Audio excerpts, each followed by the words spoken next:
Hi hello welcome to Bharat sports Telugu. Team India head coach Gautam Gambhir తన పంతం నెగ్గించుకున్నట్లు తెలుస్తోంది. టీమిండియా సహాయక సిబ్బంది నియామకంలో తనకు నచ్చిన వారినే ఎంపిక చేసుకున్నాడట. ముఖ్యంగా బౌలింగ్ కోచ్ విషయంలో బీసీసీఐతో గట్టిగానే వాదించినట్లు తెలుస్తోంది.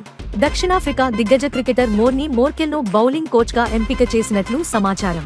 త్వరలోనే అధికారిక ప్రకటన రానుందట.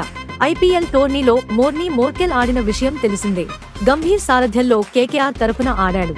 దక్షిణాఫ్రికా దిగ్గజ పేసర్ మోర్నీ మోర్కెల్ను టీమిండియా బౌలింగ్ కోచ్గా నియమించేందుకు బీసీసీఐ సుముఖంగా ఉన్నట్లు తెలుస్తోంది. టీమిండియా బౌలింగ్ కోచ్గా మోర్నీ మోర్కెల్ నియామకం ఇంకా పూర్తి కాలేదు. త్వరలోనే ఫార్మాలిటీస్ అన్నీ పూర్తవుతాయి.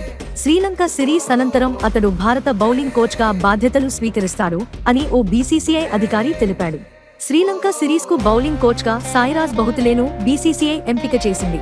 శ్రీలంక పర్యటనతో టీమిండియా హెడ్ కోచ్గా గౌతమ్ గంభీర్ బాధ్యతలను చేపట్టనున్నాడు. అసిస్టెంట్ కోచ్లుగా భారత మాజీ ప్లేయర్ అభిషేక్ నాయర్, నెదర్లాండ్స్ మాజీ ఆల్ రౌండర్ టెన్ డస్కాటేలను నియమించారు. బౌలింగ్ కోచ్ నియామకం ఇంకా పూర్తి కాలేదు.